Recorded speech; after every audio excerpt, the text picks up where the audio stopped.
Welcome back to the Outsourcing and Scaling Show. My guest today is Ari Meisel. Ari, how you doing today? Doing great, Nathan. Good to see you. Yeah, great to see you again. We've been talking for years now. Great to have you on the podcast. I know you had me on yours back in the day. For those of you that don't know Ari, he's a self-described Overwhelmologist and the founder of Less Doing. He helps entrepreneurs who have the opportunity in excess of whatever their infrastructure can support find focus, flexibility, and freedom in their business. The methodology enables founders to become replaceable so they can scale their business. We're all about becoming replaceable here, and we're going to talk all about that. But first, let's take a gigantic step back. What were you like growing up as a kid? Were you a straight A student? Were you a rebel? Did you always know that you wanted to be an entrepreneur? Okay. So I started my first company when I was 12, which was website design. What was I like as a kid? I was definitely, I wouldn't say I was a great student. I mean, I did fine in school, but I graduated from college with, I think, like a 2.68 GPA. I got out of school what I wanted to get out of school, basically. And so when I was 12, I started the first company. When I was 16, I started a second one. When I was 17, I started a third one. So I was running 3 companies in high school, which didn't leave a lot of time for school time, but it also didn't leave a lot of time for a childhood in some ways. I'm realizing now that I feel like I missed out on a lot of aspects of my childhood because I was so focused on business, but it was incredibly formative. Yeah. So what made you kind of go down that entrepreneurial route? What was your first endeavor?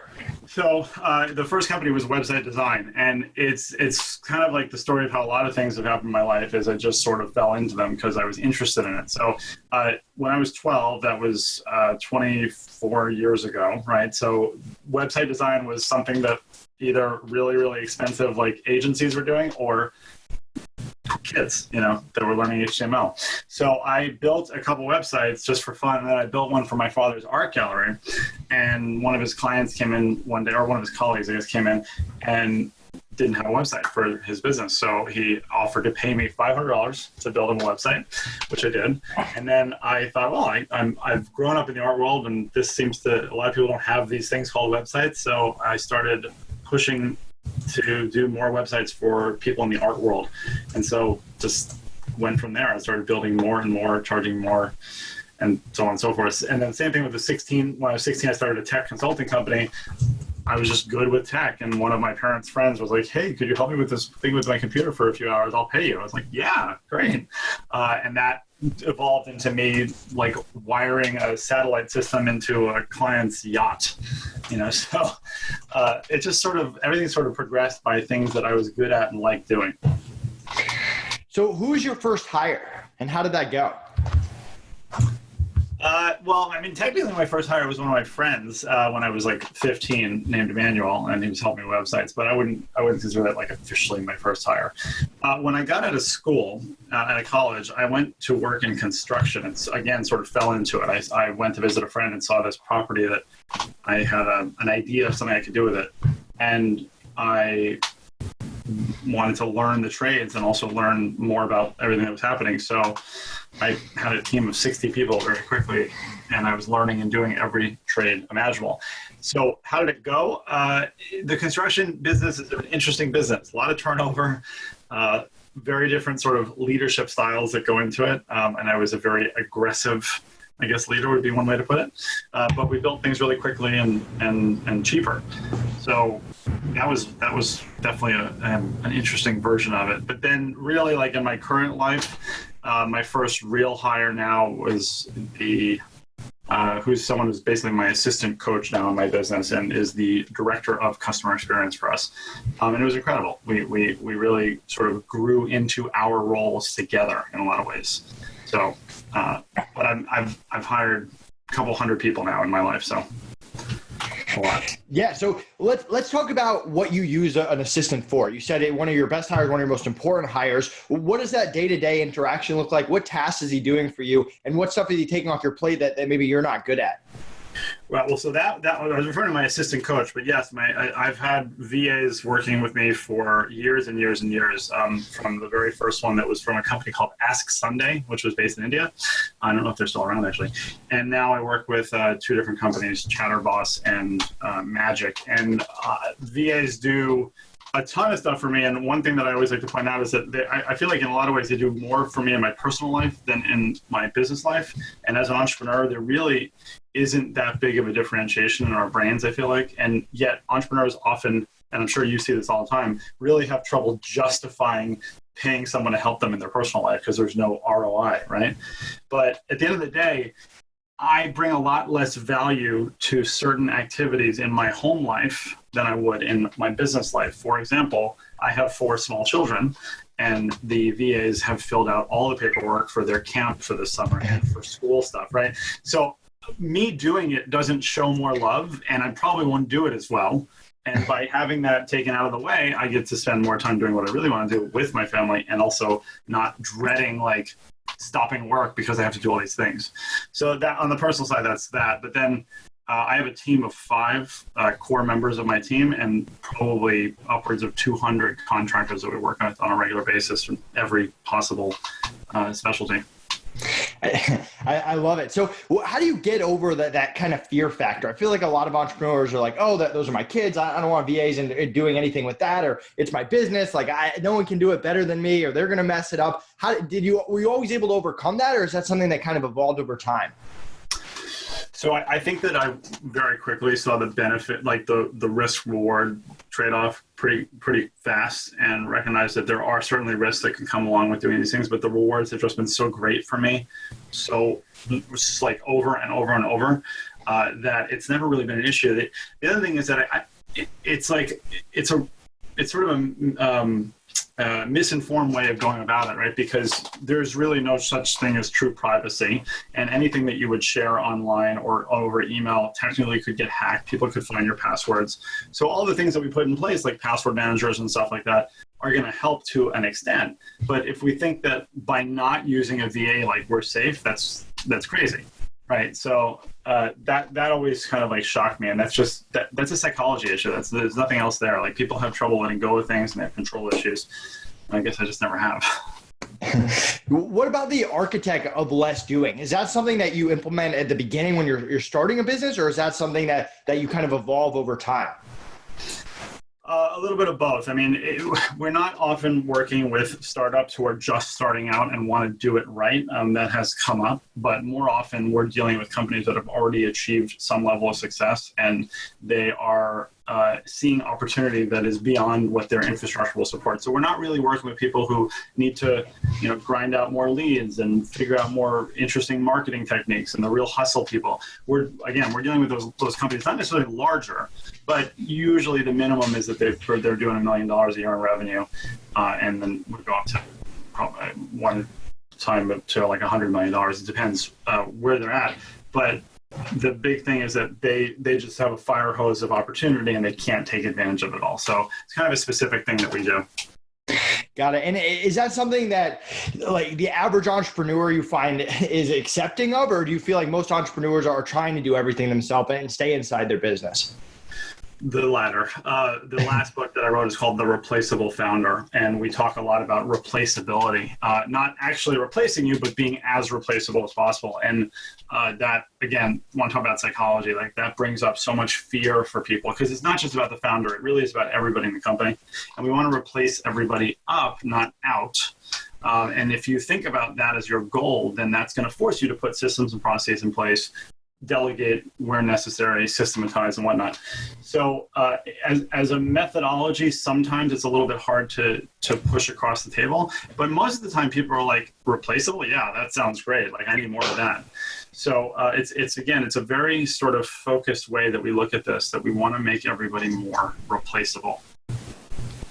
That makes sense. What's the best way to make yourself replaceable? Like where do you get started in that process? So to that, it depends to some extent on what level your business is at in terms of revenue. But generally speaking, we start with creating systems and processes that replace what we do well.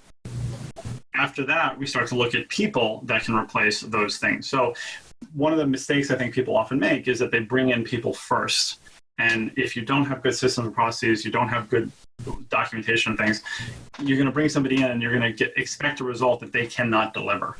So again, you start with the systems and processes. I've seen companies that are doing $1 million in revenue and they have 11 employees. and that's crazy to me.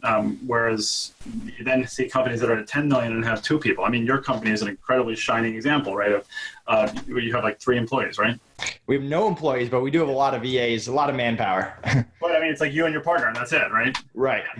So a lot of people just get really heavy on like, oh, I need more people in house, and then they want to look in their local area, or they want to bring somebody in, and like it's just, I feel like that's to some extent is fading. And again, you probably have a better sort of macro sense of how this is happening in the world, but yeah. So all that to say, like that's typically the way you would start, is looking at those systems and processes, and then starting to look at people that place those things well. What tips do you have for actually building out processes for creating SOPs? Because I feel like a lot of people get hung up like right there. Yeah, 100%. And most people do it wrong. So the way that most people document a process is that they will show it to somebody and then say, go do the thing, right? And so whether that's a screencast or a video of them doing some industrial process, we've seen that, or something in person, they say like, okay, I'm going to, this is how I do it. Click here. And then you go do it, which is a mistake, because basically you're telling people to copy a copy. And we always get errors that way. The right way to do it, the way that we teach it, is something that we call our process optimization system. So in this case, you show someone how to do it, and then you say to them, don't do the process, you write down the SOP. So write down what you saw. And then when you're done doing that, take it to a third person who hasn't seen it yet and have them try to do the process. And what we found is it will never, ever work. But that's great, because then we get to step 3 and it says, now click the big red button. And the person says, I don't see a big red button. And you're like, oh, right, because I'm logged in as an admin. You're not. So I got to fix that. And you fix it at those each levels. And that could be for a 5-step process or a 182-step process. But what you end up with is a process that's so bulletproof that you've now shown that somebody at a tertiary level can perform it without error, which literally means you could grab somebody off the street and have them run through those processes. At that point, outsourcing is like a snap. Yeah, that makes a lot of sense. And I do that with my team leaders. They're not only responsible for creating the SOPs originally, but as processes change, as processes evolve, they're responsible for updating them and keeping them updated. So we add someone new to the team, they go through those SOPs and they're always up to date. And I don't have to go in. When you get to our size, it's almost impossible for me to spend time in every team writing different SOPs and all that. You said you work with a lot of contractors. You work with over 200 contractors. A lot of people struggle to do that for projects that start, that stop, managing, communication. How do you keep all that organized? So for the most part, everything's running through Trello for us. We're really, really big on Trello. And if somebody's going to be a long-term contractor with us, then they're going to be in Trello with us. If they're not, then we have, like if it's a company or a designers, for example, there's one person then on my team that is responsible for working with those people, regardless of what project they're working on. So we have sort of, I guess in that way, sort of team leads as well. But we use a service that does all of our website updates and things like that. And there's only one person on the team that works with that company. So if something needs to happen with them, it has to go through that person, which just keeps everything consistent.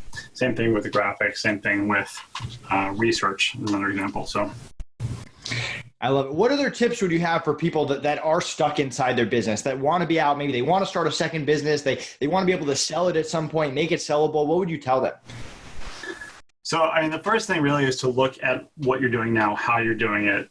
Think about this as a trigger. Anytime you hear yourself say the word every, right? So like every time a customer signs up, every time we send out a new social media post, every time we fire somebody, right? The word every should be a trigger for you to start thinking about a system or process that we put in place because you're repeating it, right? And so getting out of that sort of just that grind of doing what we've been doing because it's the way we've been doing it is the first step. You cannot read the label from inside the jar.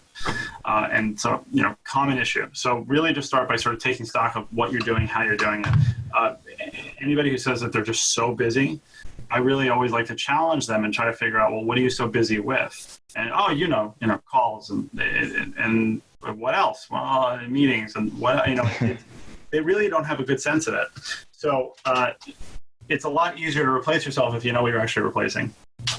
Right. That makes a ton of sense. What other just hiring tips in general, from interview process to onboarding, can you share? Yeah, so when I was running a VA company, we hired 183 people in 16 months using a fairly automated process that I had built in Trello. And some really interesting sort of data came out of it. We were doing like 2 interviews and like a training, like all these extra things that we were able to pare back down. And what we ended up with was there was a video, not a video interview, but we asked them to do a video of themselves, just sort of talking about themselves. The length of the video was a really interesting determinant of whether they were a good or bad candidate. If it was like under a minute, it basically meant that they just kind of didn't care. And if it was over 3 minutes, it was like they were really uncomfortable on screen and just sort of like umming and ahhing a lot. And then we just sort of stumbled upon a really great task that a client had given us that turned out to be a really good test of people's ability to pay attention to detail and then be proactive. So we put that out there as a test and said, in the application, like, what would you do next? And then the last thing is that no matter what position I'm ever interviewing for, there's pretty much 4 questions that I always ask in the interview. First one is why you? Second one is why us? Those are easy. The third one is tell me about a time that you screwed up at work and how you handled it. And the fourth one is if we don't hire you, why do you think that'll be? Which usually knocks the wind out of almost the most confident interviewers. So nice. Those are some of the big ones for me. What else did I miss about hiring, about the architect of less doing? Well, what else can you share? So I think that automation is something that is very sexy to a lot of people, and they want it, but they don't necessarily understand it very well. And knowing what you can do. And there's very, very simple automations and very, very complex automations, which really anybody can take advantage of both. But a lot of times you have people with a process, or they have the process, rather. They're looking at something in their business. They're like, oh, we need to automate this. The problem with approaching it that way is that you're coming at it with a solution rather than actually identifying the problem. And for most businesses, if you have a process that works, it doesn't matter how ugly it is, how long it takes, how many people are involved, how many errors happen, as long as you're getting to a result, that's a really great thing to work backwards from, and you can start to optimize, automate, and outsource that process. But when you come at it and be like, we're not achieving this now, but we want this amazing automated process, and then we want to hand it off to VAs, it's not going to work. And you're just setting yourself up for it's just the wrong expectation. So try to figure out how to get to the result that you're getting to, no matter how dirty it looks, and then document that process. And then you can start to chip away. Makes sense. Where can people find out more about you, and what are you most excited about for the rest of the year? So they can go to lessdoing.com to find out all the things that we do. And there's a really cool free mini course that we created that is at less.do/foundations, which people might like.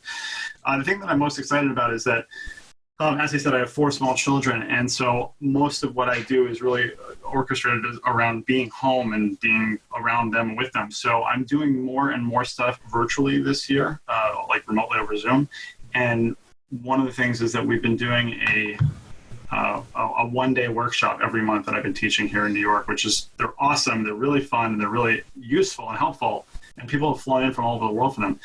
This month, we're going to start offering it as a virtual offering. So it'll be a full day with me on Zoom, which I've never done before. I'm really excited about that.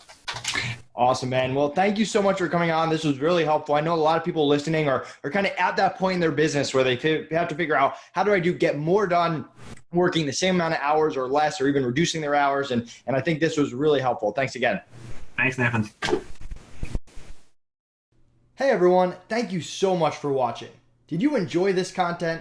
If so, click like, leave us a comment, and subscribe to our channel so we can continue bringing you great content all about hiring.